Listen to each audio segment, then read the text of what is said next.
Hello guys and welcome to the moon. My name is Carl and I'm going to bring you this cryptocurrency video. I'm right now here with two very good friends of mine. Da Vinci, he is the guy who bought Bitcoin at $1, crazy stuff. And Mo Vlogs, Yes. who is actually the biggest influencer in the UAE region. Yeah. Correct? Correct. And getting into crypto Yes. since a few years now actually. Yeah, it's been a while. 2017. That's crazy. That's crazy. Okay, we're going to talk about Bitcoin and why Bitcoin could either go lower or higher. I want to know what you guys think because I know that you think Bitcoin could go to $13,000. Yeah. And I think you think we can go to $11,000. Yeah, that's possible. Okay, but so we're going to talk about why.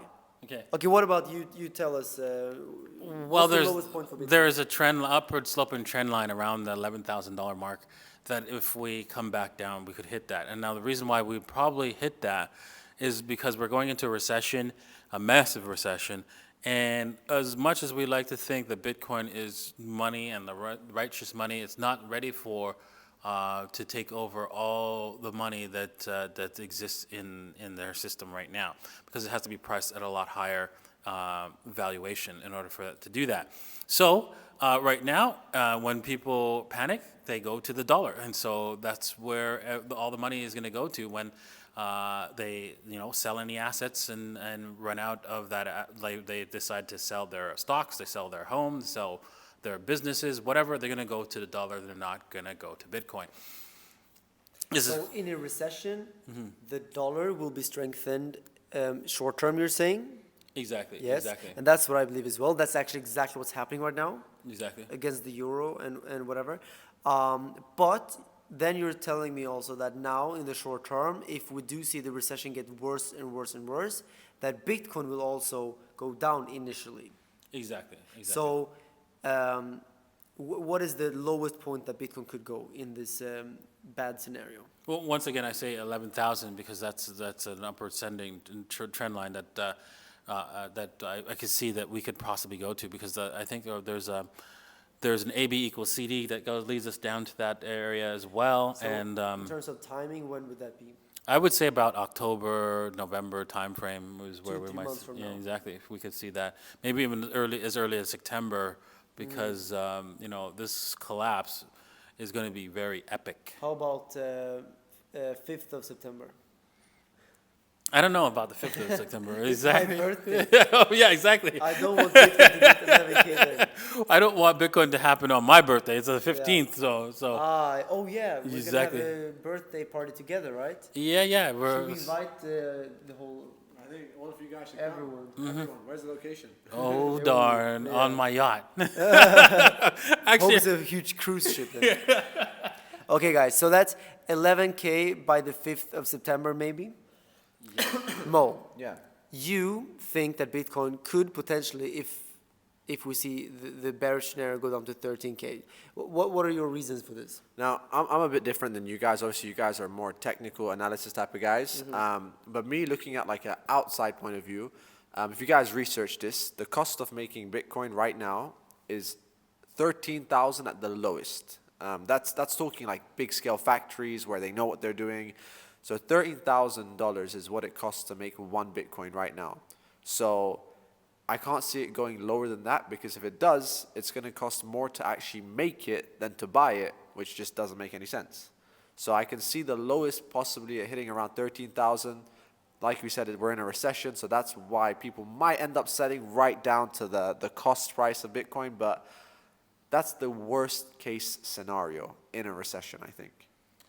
I find that interesting because I think that's kind of low, and I'm wondering if that cost basis includes transaction fees. Because if it includes the transaction fees, it's hiding the true cost of production. So the cost of production, there's various reports. It's between $13,000 to $17,000. So yeah, I think 13,000 is like without anything, but let's say probably average even 15,000. So, but I went for the lowest just to say in a recession, if we're going to hit a price, let's go to the lowest cost price that's even rumored out there, So that's kind of where it is. But it's between actually 13,000, some reports say 17,000. So that's why you see Bitcoin bouncing around those prices, in my opinion. You saw it bounce at like 17.7. If that is the the price of producing it. Maybe that's why the bounce is happening around there. That's true. So what do you think? Do you think Bitcoin has bottomed out? Have we seen the lowest point, or do you think we're going lower? I think we're going to bounce lower a little bit. I don't think we're going to have, I personally don't think it's going to be a sudden like downward trend. I think we can go back to 18, 19 personally, just because we're in a recession. People are going to want money. They're going to sell Bitcoin regardless of if it is going to be worth $1 million in the future or not. They're just going to need cash right now. But like you guys said, near future, couple years down the line, it's just going to fly. Yeah, makes sense, makes sense. Long-term, Bitcoin is very, very solid, fundamentally strong, and that will not change. Now, what should the next topic be now? Because I'm out of questions. Well, the next topic should be Ethereum, basically. What is Ethereum? Ethereum is like a smart contracts system, right? Software application on the internet. People call Web3 connecting your wallet to the web page.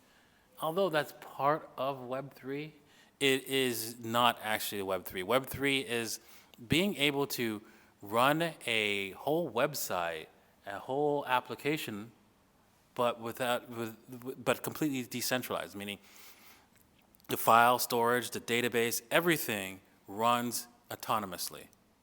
That is the true nature of Web3.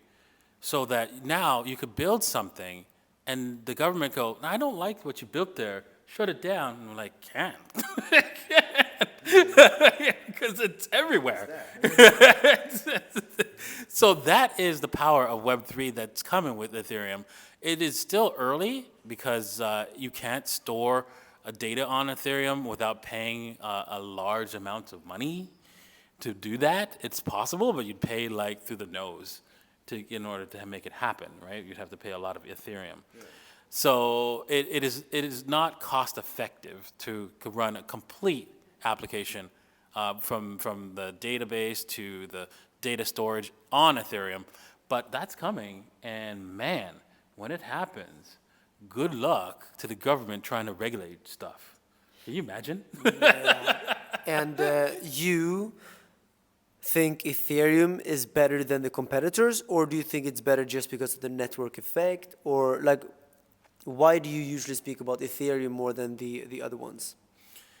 Yes, Ethereum is because it's first to move advantage, and then on top of that, when you look at other products, right? Let's just take Cardano out of the picture for now.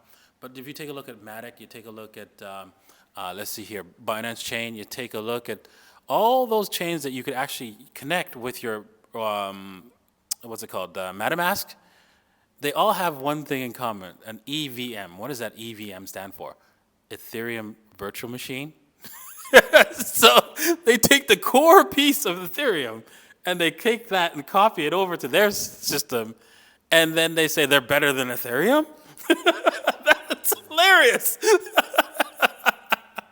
Yeah, that's crazy. Yeah. But that's the nature of the whole crypto space. Everyone is copying each other, especially in the NFT space, I think. It's like everyone just, as soon as there was a trend, everyone just took the trend and just boom, boom, boom, boom. That's why we saw like, I don't know, 30 NFT collections coming out every single day during one time there. I guess the NFT bubble is a little bit, popping, but NFTs as a technology, I think it's going to be a long-term thing. You're talking about NFTs a lot, right? I have a lot of NFTs. I think I bought way too many. A lot of them just dumped down. In the NFT space, like you said, technology is amazing. There are going to be some projects that do go up. It's so hard to tell right now. It's kind of like going 30 years ago and trying to figure out if Yahoo was going to make it, Microsoft or Google or AOL or all these platforms. You can see 20, 30 years down the line, Google made it, but a lot of the other ones didn't, Yeah. So right now, it's like that in the NFT space. You really just don't know which one's going to make it. There are some good companies, but it's going to take many years of them having to do good for them to actually make it. CryptoPunks will stay, though. And you have one. Yes. You don't have one? No, I don't have a punk yet, no. Bro, you should get one. Those are the ones. Actually, what is the price now? Because I bought one for $1 million. I think you can get it for 50,000. No. Really? No, it did touch 50,000, but right now it's like 120. It doubled up. Oh, really? Okay, so I lost at least 90% of my money. Right now. Nice. But I expected that. I expected that. But I told you, right, when we were like 2 weeks before you bought that CryptoPunk, just wait, right? We're gonna wait, right, until the prices come down, and then we're gonna buy it together, right? And you said, yeah, and then you went and FOMO'd in. What was that all about? The thing is, I just wanted to buy one. I didn't care so much, and also it was a little bit for PR because it looks or it sounds cool that I bought an NFT for $1 million. So I paid $1 million for PR, and I got so much PR from it. There were so many articles and magazines and like Fox Business and Yahoo Finance were contacting me asking about my CryptoPunk, my $1 million CryptoPunk. So the PR I got of it was actually worth a lot of money as well. So I got the return on investment in that sense. But the fact that I lost money, I know because I told people when I bought it, look guys, I'm putting $1 million here, but I'm expecting to lose at least half of it very fast, but maybe even all of it in the next 3 years, because who knows what the price is going to be. So it is what it is. And actually, I put the CryptoPunk in my new Jacob & Co. watch, my custom watch that is coming soon. I showed you guys, I think, right? Beautiful watch. Yeah. You guys can see on my Instagram, it's crazy. So yeah, I think it was worth it. It was a stupid investment, but actually, I got some return on investment. And 5 years from now, maybe the CryptoPunks will be worth a lot, maybe millions, who knows. But guys, thank you so much for being on my channel. Boom. No. Boom. Links down below to Da Vinci's and Mo's channel. Obviously, he has many channels, but we will... Crypto channel. Crypto channel, yeah. And of course, Da Vinci's amazing crypto channel. Da Vinci is a genius. Just I mean, crypto, altcoins. Satoshi. Exactly. All right, guys, leave a thumbs up if you enjoyed this video, and leave a comment down below if you want to see more of these kind of interview stuff in the future. And I'll see you guys in the next one. Bye-bye. Peace. Can I do the same one? Yeah, it's actually... Okay, let's do faces. Okay. Okay, let's do... But I'm going to stop to the middle for my own.